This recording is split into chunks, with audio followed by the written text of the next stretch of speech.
Howdy folks, Little John, and we're in the kitchen for another episode of Brew Food. I believe this is episode number 3, and today I'm knocking up, basically what I'm knocking up is one of my favourite of all time, something I've loved since I was a kid, still like to love to this day, braised steak and onion. As a kid it started off with the tins, on toast, yum. Obviously as I got older, developed a little bit more finer taste and actually make it from scratch. Now, as it is, it's not, maybe not particularly a brew food, but I'm gonna, for the sake of the channel, I am going to use some beer in the brew, in the mix, which I normally don't do. But I'm also going to turn it into a pie. And that's where the brew food comes in. That's that one-handed food that you can eat while you're having a couple of beers. So that's where the brew food thing comes from. So it's a fairly simple thing to do. This is something absolutely anybody can cook. And all it is, just cook off a little bit of stuff, get it in the oven, cook it for a few hours, and it's good to go. Nice and tasty. Obviously with the pie, I'm going to cook it today. It's Thursday afternoon. I'm going to cook it this afternoon. I'll come back tomorrow morning, bung some pies together, cook them. And then I'm going to enjoy a pie or two for my dinner tomorrow night, for my cheat meal on Little John's new diet. So that's where we're going. So first thing I'm going to do is I'm just browning off a couple of chunks of steak. I just use gravy beef. Plenty of recipes will actually say to use oyster blade.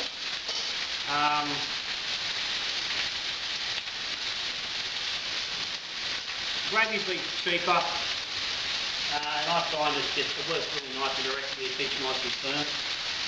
So while we're quickly browning those, I'm looking for about a kilo of the beef. And I'm just going to cut up some onions. And while I do that, give a shout out, thumbs up to Little John's Patreon, the patrons of the channel, who give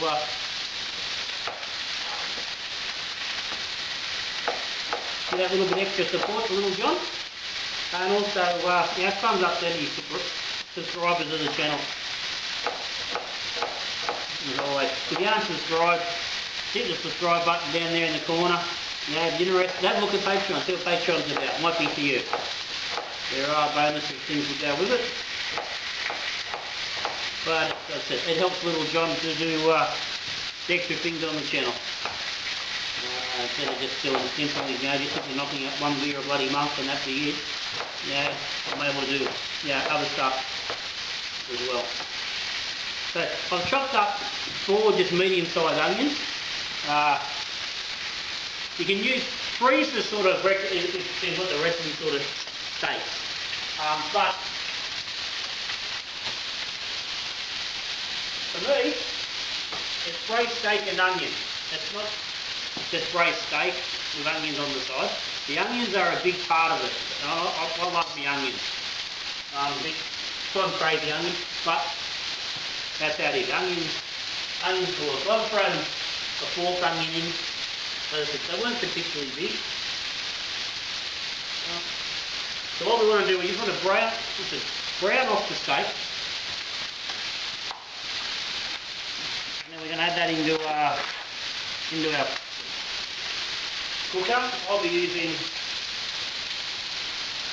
this fella, just a casserole, a deep one. You can use a baking tray.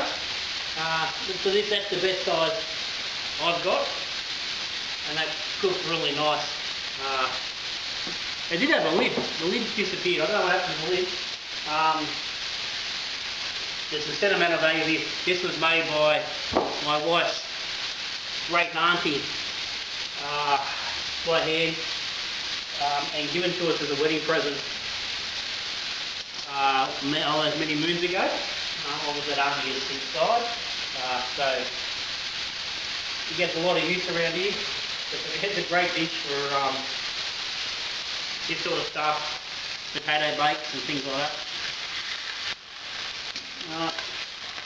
So our first little steak's done. Now, we'll give that just a splash more oil. Don't want a huge amount.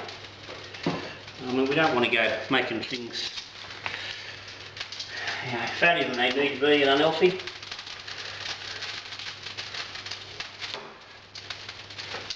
So little John's in the process of getting serious with some weight loss, so need to be a little bit careful. Encourage you fellas at home to be a little bit careful with what you eat as well. Now, we've got the oven set on about 150 degrees. I don't want to, I'm going to cook this for about 2 hours. I want to cook it slow, I don't want to cook it too fast. I don't want to just, bake up. It needs to soften up and let that meat cook right through and get nice and soft and all the flavours to develop. So, nice way of it. You can do this in a slow cooker, no problem at all. You could just throw all your ingredients in the slow cooker and cook it if you want. I've never tried it that way. This is the way I do it. I think, for me, I think this will give a better result than what the slow cooker would. But yeah, you've got the slow cooker there, and you're into that sort of thing. Go for it. So I've done that.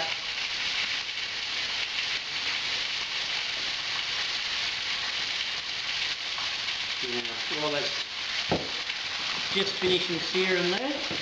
So I'm going to have 2 layers of steak here in the pot. That's good.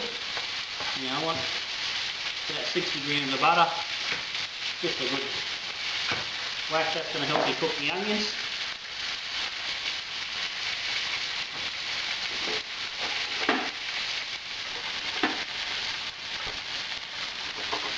Because we don't want to cook this steak a hell of a lot.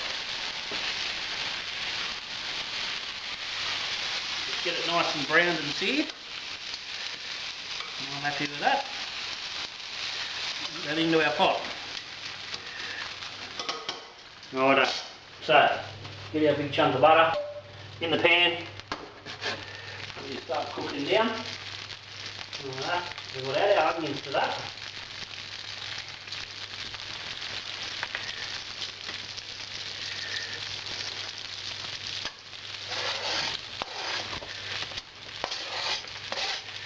Whack it in. Right, we just want to cook those for a couple of minutes just to get them underway. And basically from here it's just going to be adding stuff to this pan and then we're going to put that into there. Fairly straightforward.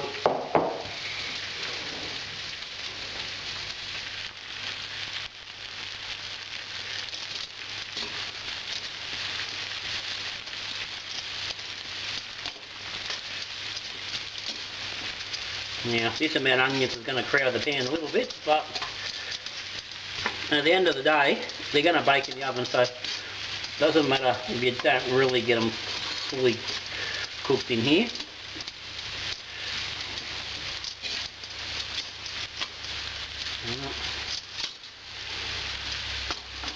Coming along nicely. Alright, now, the normal recipe calls for about 2 1/4 cups of water.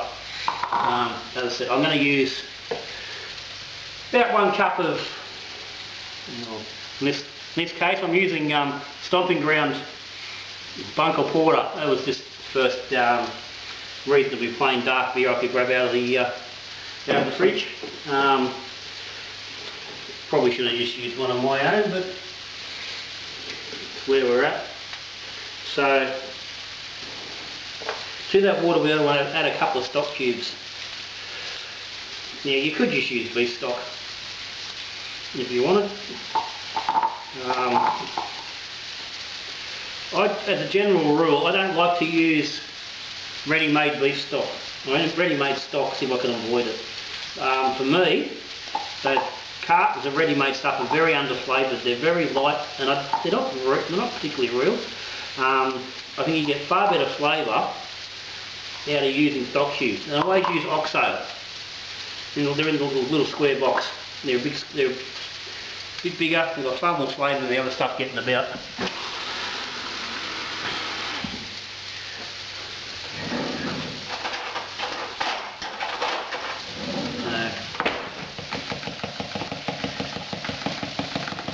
Just one cup with a bit of stock in it.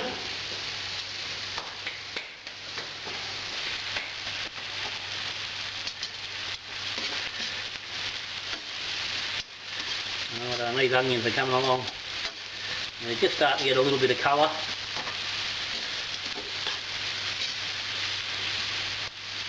So we don't want to cook these too much. We don't really want to soften them up before they go into the. So that's good. So let our first cup of beef stock.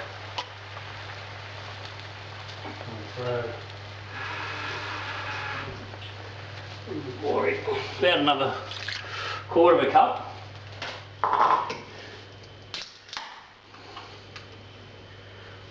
Now I missed the flour on the bloody. Should have thrown a bit of flour in there. And the onion, it's alright, throw it in now. About 2 tablespoons of flour. Ideally, stir it through the onions before you add the moisture. So that starts to cover the onion, but that'll be fine as it is. That'll mix through, no problem at all. Get that in a little bit. So we're starting to make a nice bit of gravy there. Now we want 1 cup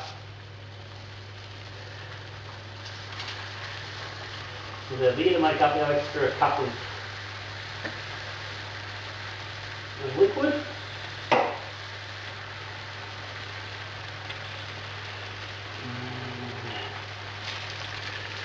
Fraction under.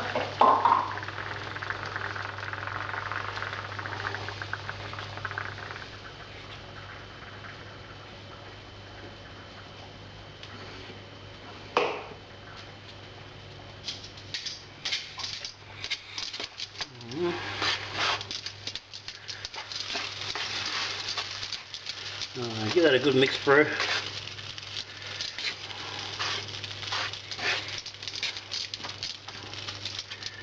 We're going to give this a little minute.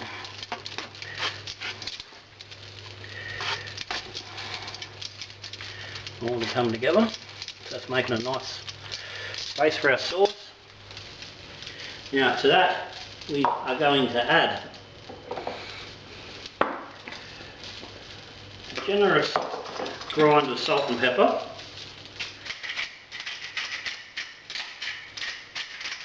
Now, pepper obviously to your own taste,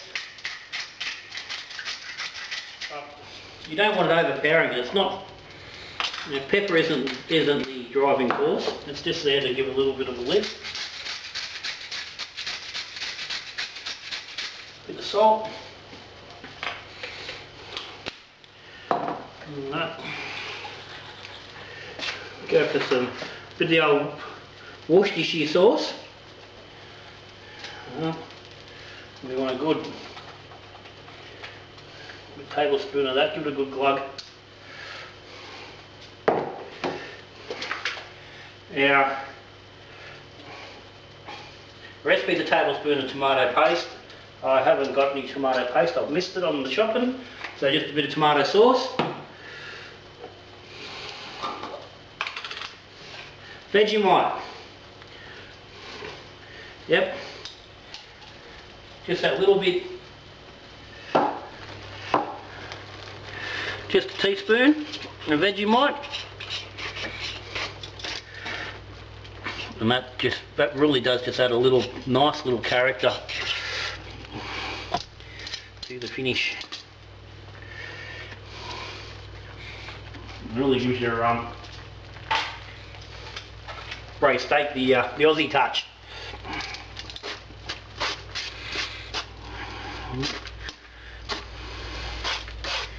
And we'll give that a good mix through,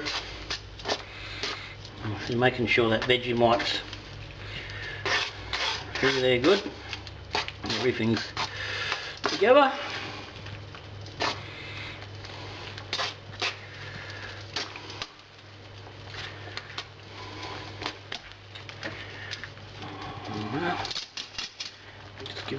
Just give that half a minute just to come up to heat. Check we haven't bloody missed anything. That's all us. Beautiful.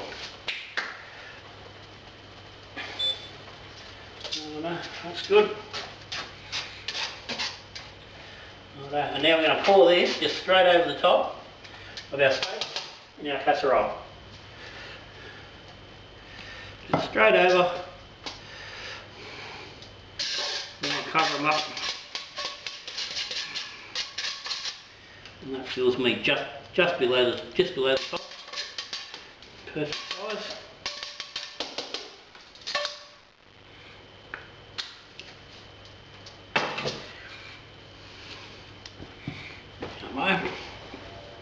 And that's it. Now I will cover this with foil.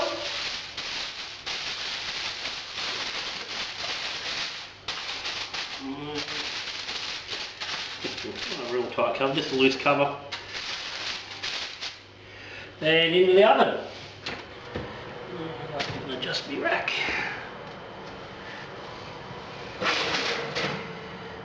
Littlejohns sturdy oven. And in she goes. Right, what I'll do now, I will give that an hour and a half with the foil on. And then after that hour and a half, I'll take the foil off and put it back in the oven. And then cook it for another half an hour to 3/4 of an hour, depending on how it's thickening up and how it's looking. So we'll come back in an hour and a half, we'll have a look at it and see how it's travelling. Okay, we've been an hour and a half, so we'll pull him out and have a look what's going on. Get this foil off. So she's boiling away nicely. Starting to develop some nice sauce. You can see the steaks are still in one firm piece, but they will start to break down. And we'll just give it a bit of a mix up.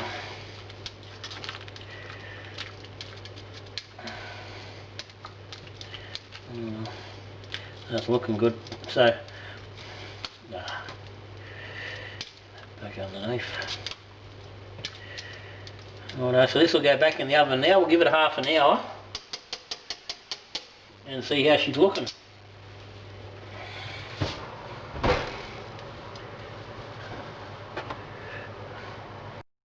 Okay, we've sat for about another, it's probably been 40 minutes I think. I didn't actually take notice at the time, it's somewhere around there.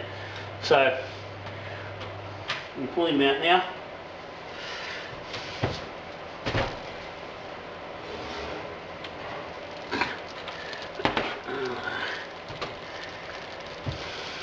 Alright, she started to thicken up, we've got a bit of a crust on top, just mix that through.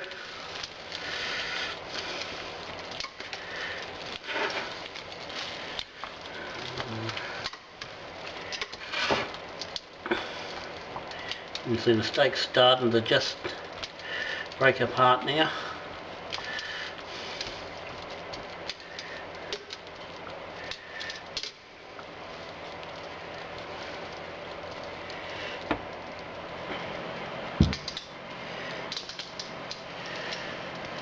So what I'm going to do now, put the foil back on top of this. It hasn't thickened up quite as much as I would have liked, but that's alright.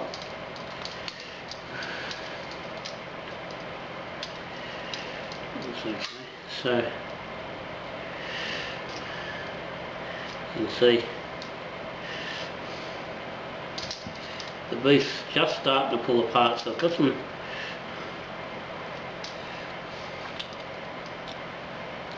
got a bit of resistance. It's not just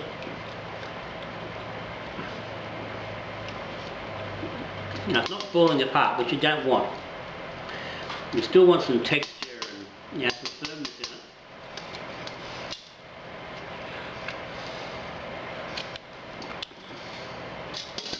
Okay. She's tasting pretty good though. So I'm going to cover this now, and I'm just going to sit it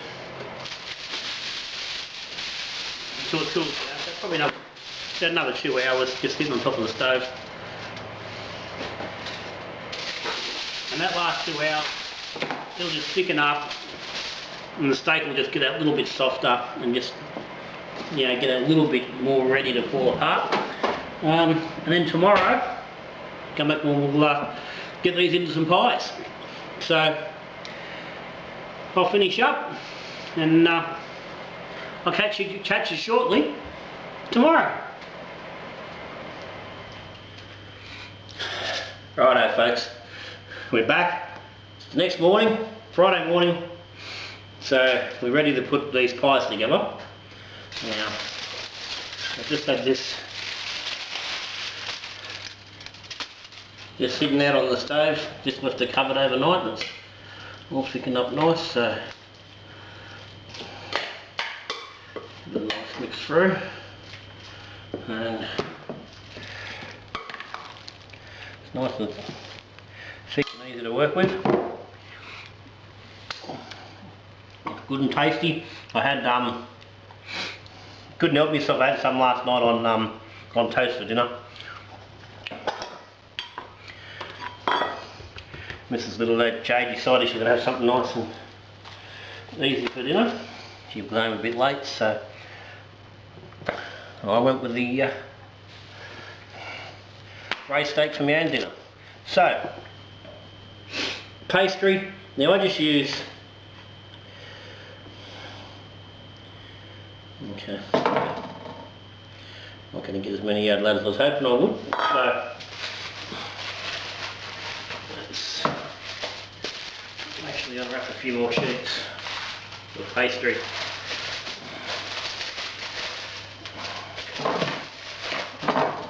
I haven't made pie for a bloody long time, not bloody at home anyway, so we'll generally try to avoid eating pies, but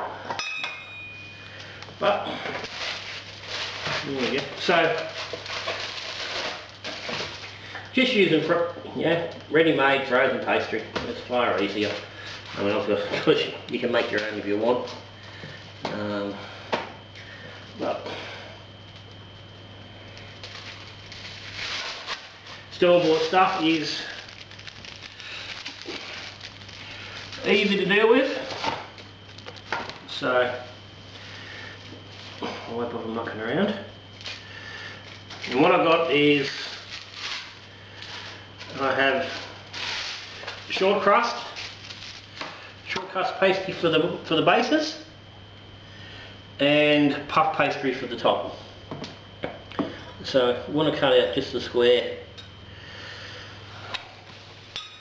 It's going to be a little bigger than our pie tin. Now if you haven't got pie tins, you can just do this in any sort of baking bowl. Just line it with your pastry and fill it up and put it on top. This pastry's still a bit cold. It's fairly cool here this morning with the heating. This will become more pliable as it warms up a little bit. So I'm just going to basically, I'll throw one together and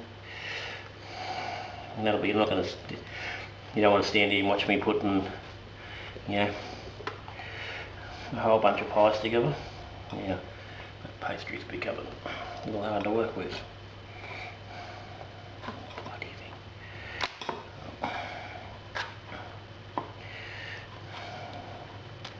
So, yeah, leaving the pastry up to 4 for an amount of time is not a bad idea, but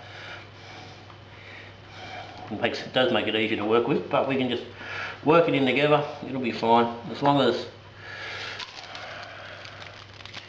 you don't have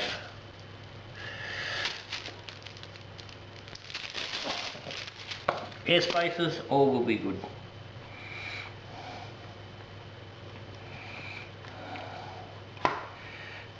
It's still a bit too frozen. Right. Get the idea, obviously. If your pastries, it's not even cutting because it's, and I will say this is it's cheap pastry, it's not good pastry. Probably doing better spending a few dollars and getting a nice, well, you can work that in. It's going to be a bit thicker than I'd like, but like I said, the rest will fall out better before I get to them. And then you line all your tins and just get your meat in there. Just nice and sticky at the moment. So you want this nice and thick, so as it cooks, that gravy will moisten back up. Okay. Fill them up nice. And then we just want to top in with our, before we do that, just rub this pastry with a little bit of water. That'll just help it stick together.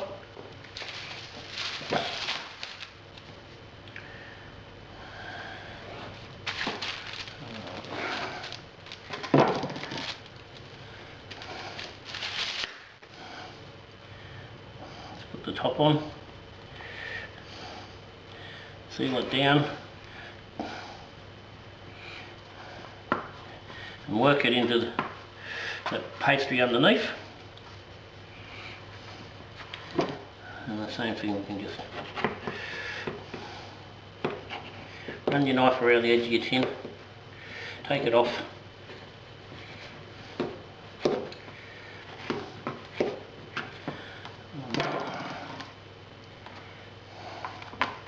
If you want to get a little bit fancy with it, run your fork around the outside. Now this, as well as being decorative, it also helps to seal the 2 layers of pastry together. And then just a few air holes on the top and pretty much done.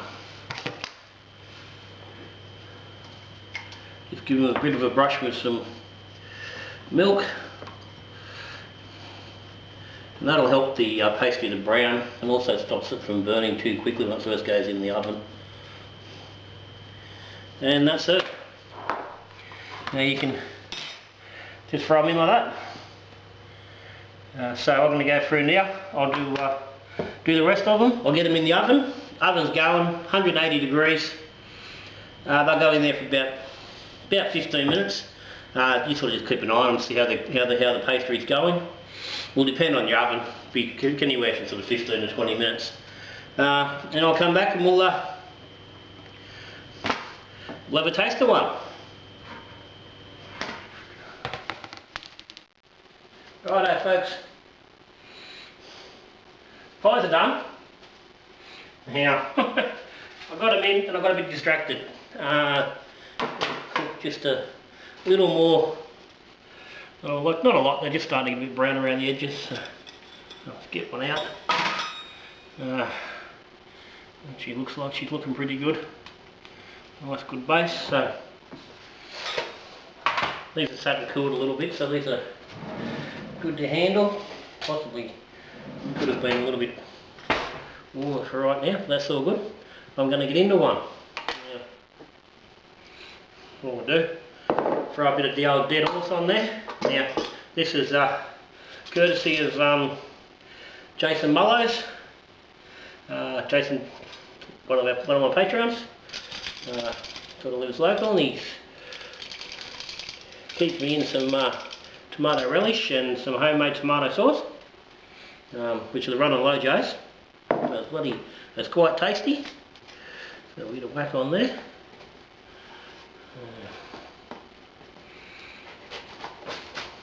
I'm going to cut into this instead of taking a big bite. Have a look at the inside looks like.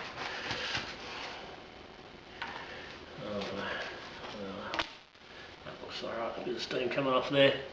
And that's shell up alright. Nice and chunky. Gravy in there. Not going to run everywhere on you.